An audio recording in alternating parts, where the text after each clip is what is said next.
Broadcasting from the business capital of the world, this is the Podcast Business News Network. A lot of us, since COVID, looking at different jobs, different responsibilities, trying to do things that feel right for us, align with what's inside of us, finding our purpose. You need a resume for that if you're looking for a position. It's amazing. You needed a resume 70 years ago. You still need one. It's changed a little bit along the way. And many of us aren't doing resumes right. You need an expert for that. Somebody that just doesn't do resumes, but also is a resource for your career, right down to the job interview. And we're going to talk with him today about that process and the importance of doing a resume right. His company is careerdevelopmentresource.com. Mark Berkowitz is back with us. Hey, Mark, how are you? Really great. Glad to be with you. Great to have you back here and pick up our conversation. We talked about resumes previously. We got into some of the details of resumes, what's important now, certain keywords and such. But overall, the expense of the resume far, far outweighs the position that you could have and the salary increase. Can you give some examples? Sure.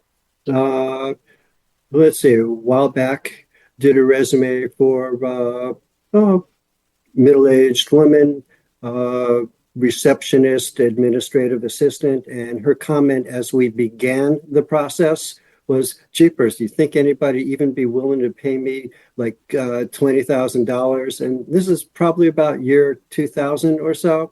Heard from her a couple of weeks later, wound up telling me that her salary was $40,000. One really specialized case had a gal that specifically wanted to get a secretarial job at a college or university. Why that? Because her master's degree would be free, and when her husband finished his associate's degree, his bachelor's degree would be 50% off. Okay, it was Monday night, gave her the completed resume. The following Monday, I met her husband's brother-in-law. So this was a referral. Mm-hmm. Gee, did you hear about Janine's new job? What? Okay. So this is like 8 days later, which means I gave her the resume on a Monday night. Interview had to happen somewhere between Wednesday and Friday. And by that Monday, she was starting her new job again. So it worked for her really, really quickly. And for those just starting out, okay, here's a comparison of two graduates. And this is going back maybe to the mid-90s when things were definitely a lot different. But, here was one that was just completing his master's degree. And, the son of a close friend of the family had offered to give him a hand with it. Yeah, no, thanks. I got my brand new computer. I got the templates from Microsoft Word and my brand new inkjet printer. And okay, he was doing it himself. He got himself a job for about $22,000. Jeffrey, the other one, was just completing his bachelor's degree in broadcasting. He got himself a job for $37,000. Okay, that's $15,000 difference. And if I did my math right, if I was to have charged them, say, $500 for a resume, that's like an 800% return on your investment, which is nothing to sneeze at. It's amazing how we often get caught up in the cost of something, but we don't see that big picture. We just look at, and then there are some that say, well, there's so many templates online. There's so much information. I've been here. I've tried to help friends with this. I'm not a resume expert. I don't. You come at it from a different perspective and a different set of eyes, that somebody could be looking for a certain position, and you're going to position what they're doing or what they have done in a different way, frame it in a different way that it makes an impact when they're looking for that job. It's almost as if they say a writer can't edit his own material, his or her own material, because you're too close to it. I really feel that's a situation when it comes to resumes. Yeah, very, very true. A lot of people are working with bad information. information that they're getting is either leading them in the wrong direction, or it could be 20 years out of date, or all those templates. Okay, well, what is your resume going to look like? What should it look like based on the work environment you want to go into? For example, if you're an auto mechanic, should you show up in your interview wearing a tuxedo or a three-piece suit? Okay. You want to look the part. You want to look like you're going to fit in. It should be professional, but it should make sure that it's fitting the profession. The other thing that I'm really seeing is what I've been credited by some of my colleagues as inventing the term tombstone resume. And for folks bringing resumes or sending them in to me to be evaluated, by and large, it's a tombstone resume, which basically says, here lies so-and-so. Went to such and such a school, got a certain degree in a particular year. When we get to the employment history, we get the company name, we get the job title, we get the dates of employment. And from that point, everything tends to go downhill. Left to their own devices, everybody is just flooding their resumes with statements such as, duties include A, B, and C, or what I think is the greater sin, was responsible for X, Y, and Z. Was responsible says, well, here's what I was sort of kind of supposed to do. Doesn't say that I actually did it, nor does it give any sort of performance indicator that answers the employer's implicit question, is this candidate any good at what he or she does? Tell me about the interview process. I do believe the last time we got together that you had mentioned that you help people with interviews, be it role playing or some other way to make them feel comfortable, respond to the right kind of questions, ask the right kind of questions. Well, I'll generally start off with, your typical icebreaker type of question. So tell us a little bit about yourself. Okay, what's the best way to answer that? Right off the bat, here are 4 different ways that I could do it. However, let's pick up on some of the cues in terms of what the interviewer's office is like, what kind of a connection you have with the interviewer, whatever vibe you're feeling, because you've just met the person. But you want to get things, started off where you're going to be selling, okay? And when we hit the job market, we have to think of ourselves as a product to be sold. And by default, we become salesperson number 1 for that job. And anybody in sales really knows that job number 1 is to know your product. What are the features and the benefits? Because employers, and stereotypically, they all have a mindset. And I'm going to pick on accountants for today. Okay. And here's the, wannabe accountant, interviewing for the job. And the employer's implicit question is, all you accountants, you're all a dime a dozen. You're great at math. You got a good number sense. You know how to balance accounts and reconcile statements. What can you do for us that one of those other 11 folks that have similar qualifications couldn't do? Okay, so we have to know what our value is. What is it that makes us good? Something that helps us stand out, from the rest of the herd. How about some of the hypothetical questions? Let's say this happened. How would you handle it? Dangerous territory there. And every situation is different. We'd have to get specific with a hypothetical situation. But what's your first thought on those type of questions? Well, they're looking to be able to make a judgment. So above all, we want to make sure that we're professional. We've got good information, and they probably want to see, how well you can think on your feet as far as solving it.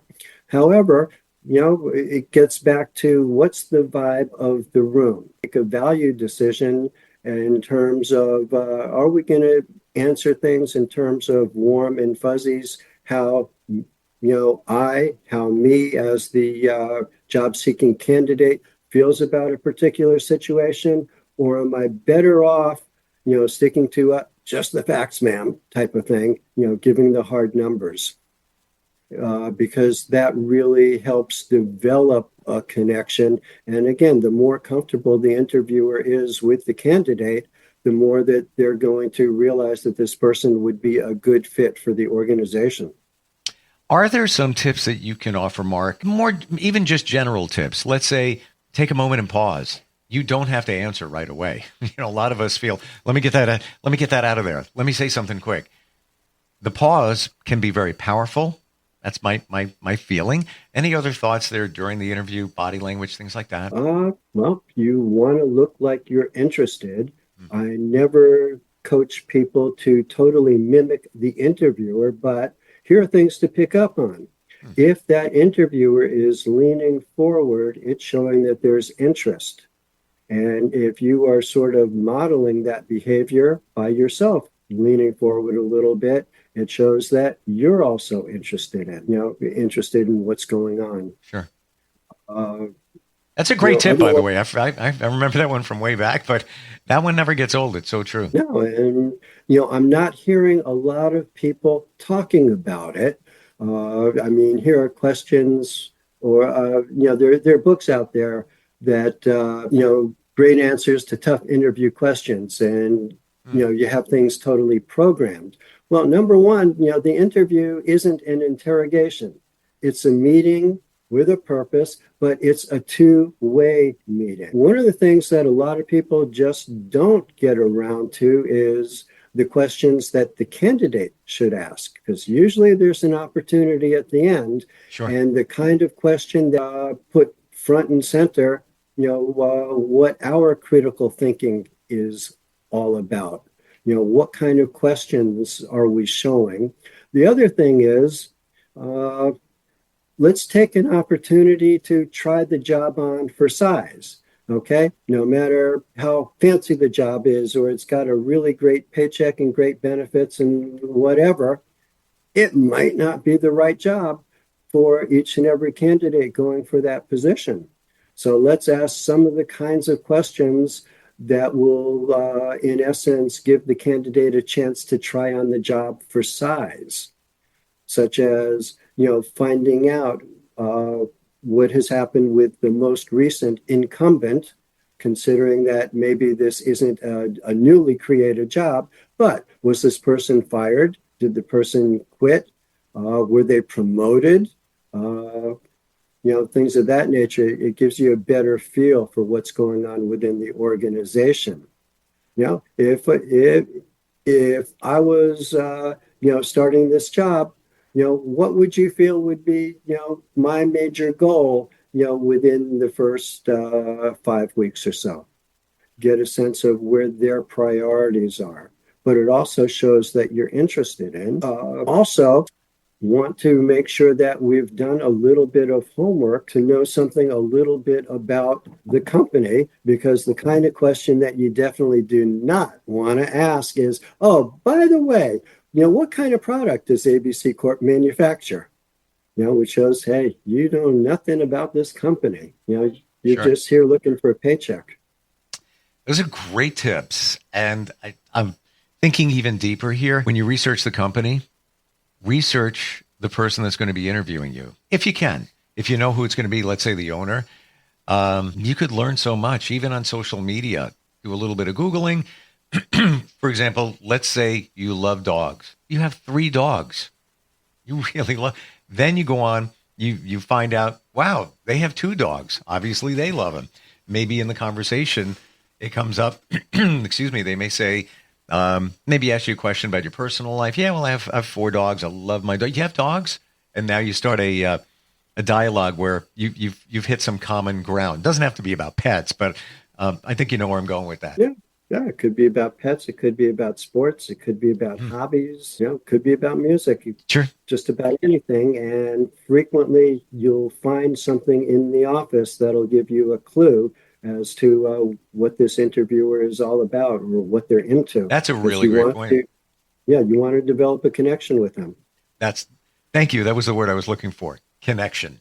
And I've done that in situations, even in sales situations, being at a potential client's office and just looking around. They always have pictures of their family and things like that. You might see, oh, wait, their kids are about the same age as mine. And that can start a dialogue. And certainly asking questions and the right questions is so key, coming from the candidate's perspective. Even in the sales arena, they say one of the most important things you can do is listen and ask the right questions. So yeah, to your point, I feel it's sometimes challenging for some people to find the right questions during the interview. Should you have some prepared in your mind before you go? Yeah, definitely should. And I would, really focus on making a really strong start, such as, here's that beginning question. So tell us a little bit about yourself. Well, one way is to prepare, write it out, script it, rehearse it, maybe about a 4-minute pitch, a little bit longer than your standard elevator pitch, but how you got into your field.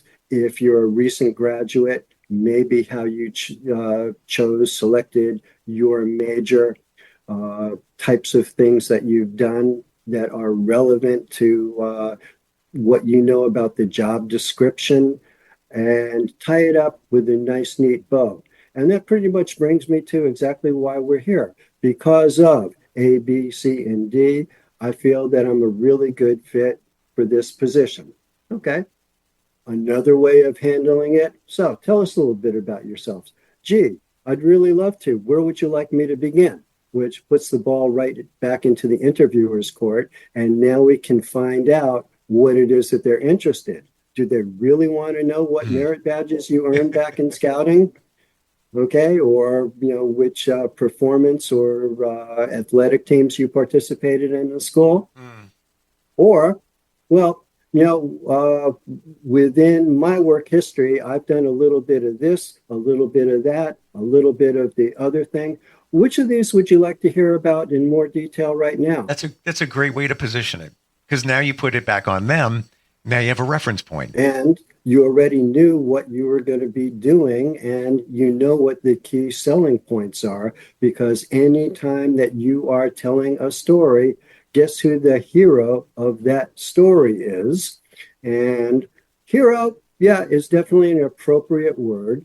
Have a former colleague that taught women's studies at City College in New York City, who very frequently say, but they're only heroes. After all, heroin is an illicit drug.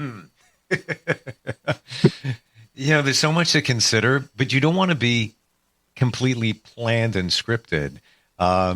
Any other thoughts? You're in the interview right now. Other things in terms of body language, maybe things that we missed. What do you think? Well, definitely have some questions prepared.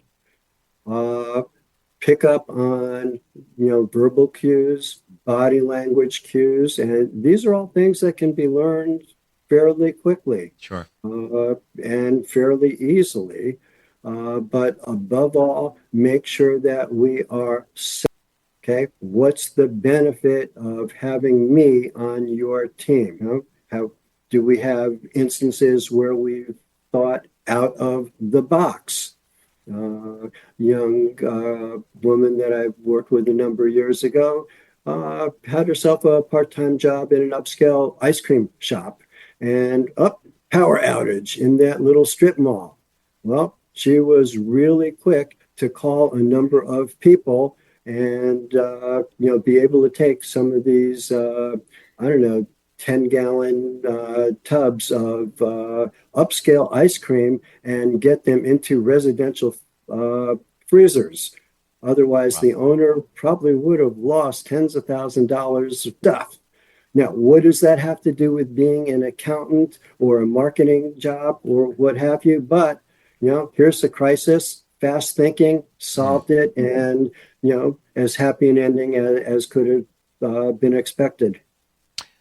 How about breathing? It's so minimized, but taking those deep breaths to just center yourself and relax. I know especially if it's a amazing job, great salary. You don't want to blow it, but you could by having anxiety, which is normal, but just taking, a deep breath, maybe 3 deep breaths to kind of center yourself. Thoughts on that? Yeah.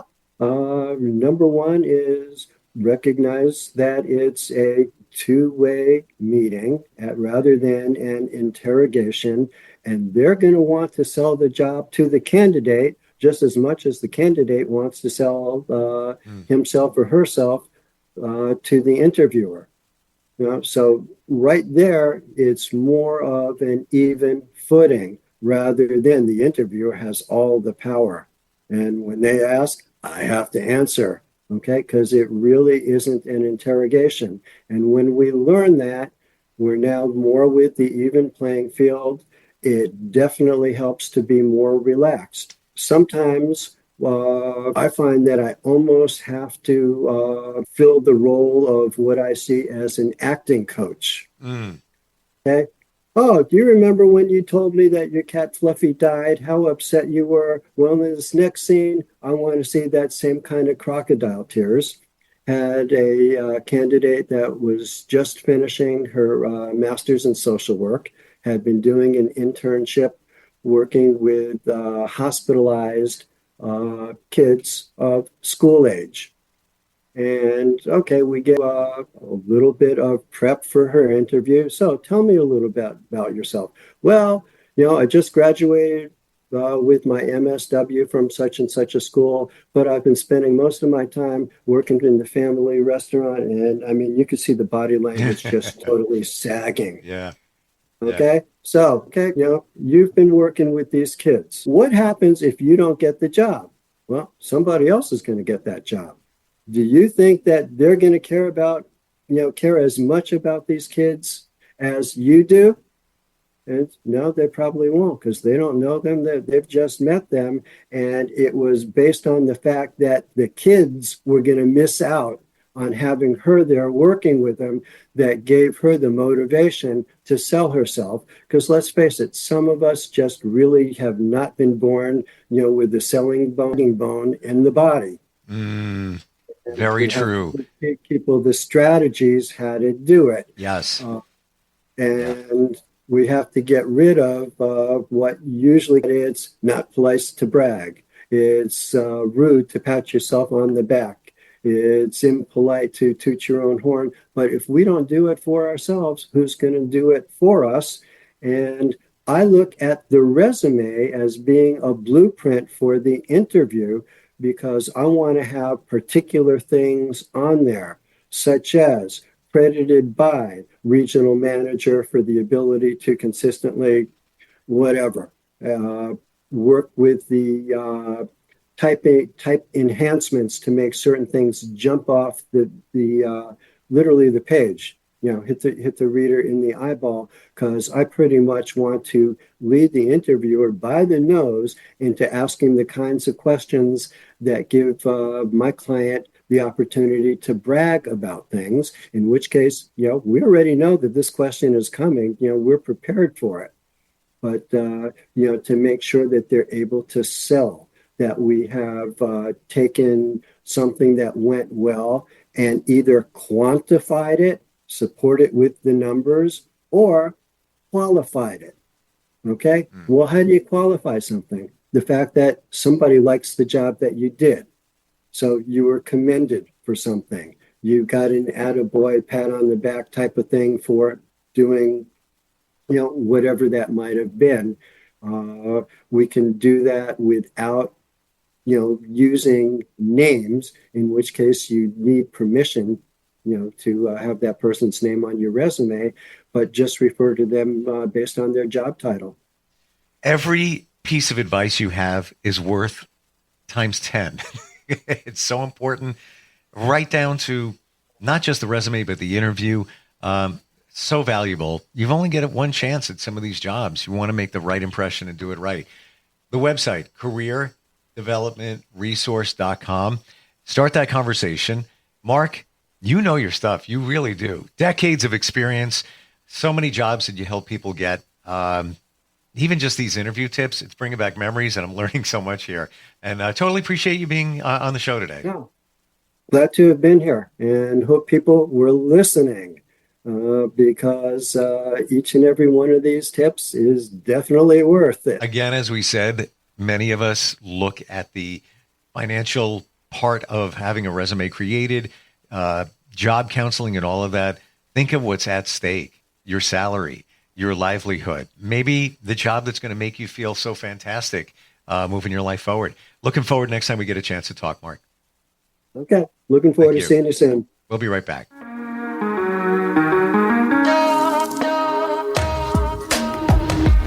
Broadcasting from the business capital of the world, this is the Podcast Business News Network.